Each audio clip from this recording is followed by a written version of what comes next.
Wicket लवकर मिळाली, परंतु आपण पाहिले ना की मॅचला बनवल्या गेलाय.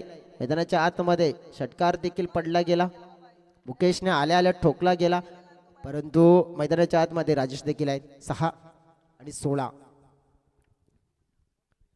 बॉल हा पंच केला जातो. क्षेत्ररक्षक तिकडे, त्यांच्या हातामध्ये मात्र झेल, फलंदाज होईल फेल. मॅच मात्र पुन्हा एकदा फसताना पाहायला मिळतील. राजेश झाले तिथे बाद.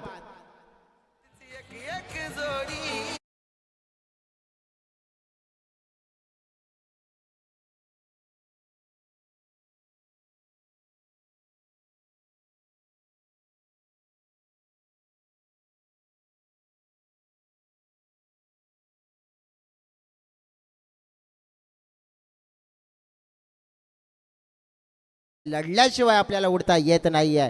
लढावं लागेल उडण्यासाठी आणि नक्कीच पुढे जाण्यासाठी. फायनलसाठी आपण बघितलं तर उडी घ्यायची आहे, मोठी भरारी घ्यायची आहे. तर इथे मात्र येणाऱ्या चेंडू पाहिले तर असतील 5 आणि 5 चेंडूमध्ये 16 धावा कोणत्याही परिस्थितीमध्ये करावे लागतील. नवीन बॅटर मैदानाच्या आतमध्ये आलेत बॅटिंग करण्यासाठी. कोण?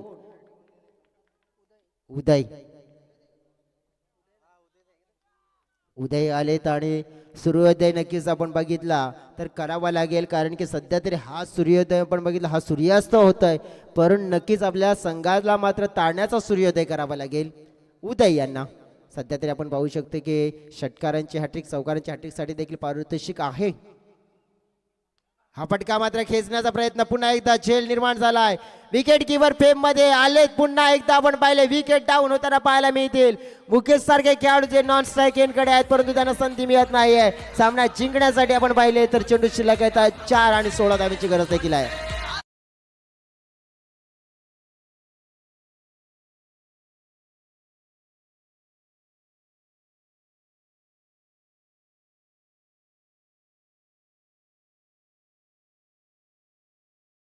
पण पाहिला तर हा मॅच जिंकेल कोण कोण फायनल मध्ये जाताना पाहायला मिळेल. जसं आपण पाहिले या मॅचला नक्कीच पूर्णपणे जिंकण्याचे प्रयत्न दोन्ही संघाचे पाहायला मिळतात. एका बाजूने आपण पाहिले तर टीम जरीमरी स्पोर्ट्स पालिवली बी टीम पाहतोय, तो दुसऱ्या बाजूने आपण टीम पाहिली आहे तर प्रणव स्पोर्ट्स वाण्याचा बाडा टीम. प्रणव स्पोर्ट्सचं आपण पाहिलं तर कौतुक करावं लागेल, कारण की त्याने मॅचला आपण पाहिलं योग्य रीतीने मात्र हे पकडून ठेवलं गेलं. 4 चेंडू 16 धावा. बघा कालच्या दिवसामध्ये ना काय झालं होतं तर 4 चेंडूमध्ये 22 धावा चेस होताना पाहायला मिळाल्यात, आणि इकडे देखील आपण पाहिलं तर तसाच खेळ केला तर होऊ शकतोय. परंतु बॅटर आलेत नवीन मैदानाच्या आतमध्ये कल्पेश.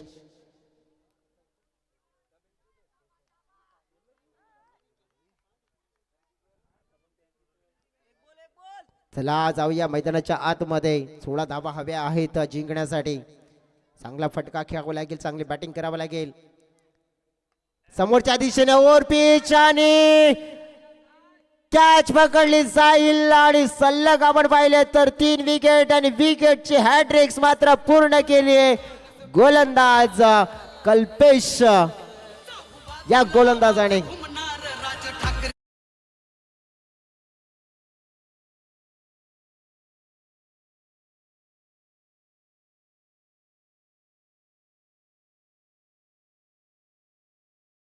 लागू झालेला आहे. गोलंदाज हॅट्रिक पूर्ण केलेली आहे. ज्ञानेश्वर चिपागी यांच्या माध्यमातून आपण बघितलं तर पारितोषिक आलेलं आहे आणि नक्कीच ते मिळवलेलं देखील आहे.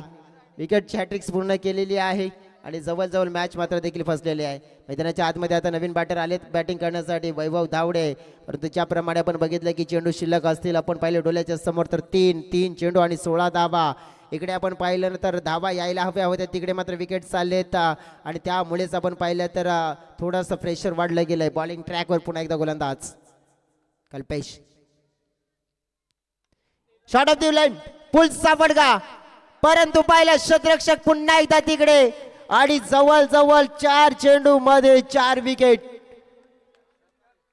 4 चेंडू मध्ये 4 विकेट आलेत. मॅच पाहिली आपण तर होती कुठे, आणि मॅच मध्ये आपण पाहिलं तर जी जान टाकली होती ती संपली गेली आहे, आणि पाहिली आपण तर गोलचा बोलबाला केलाय. 2 चेंडू आणि 16. 4 चेंडू मध्ये 4 सलग विकेट. काय आज या मैदानावर एक काहीतरी नवीन इतिहास रचला जाईल की काय. 4 चेंडू मध्ये 4 विकेट आलेत. सध्या तरी आपण पाहू शकतोय 2 चेंडू शिल्लक 16 धावा. बॉलिंग ट्रॅक वर कल्पेश पुन्हा एकदा या वेळेला आता मात्र फटका आलाय परंतु थोडासा लेट झालाय प्रयत्न केला छान परंतु आपण पाहू शकतोय इकडे एक षटकार आलाय धाव्यांची गरज असेल जिंकण्यासाठी 10 चेंडू शिल्लक एक चेंडू आणि 10 धावा बघा इतके बॅटर्स आहेत या टीम कडे कोणताही बॅटर कशाही प्रकारे खेळू शकतोय परंतु काय झालंय सुरुवातीचे ते 3 चेंडू मध्ये ना एकही धाव आली नाही विकेट गेले त्यामुळेच मॅच फसला गेला इकडे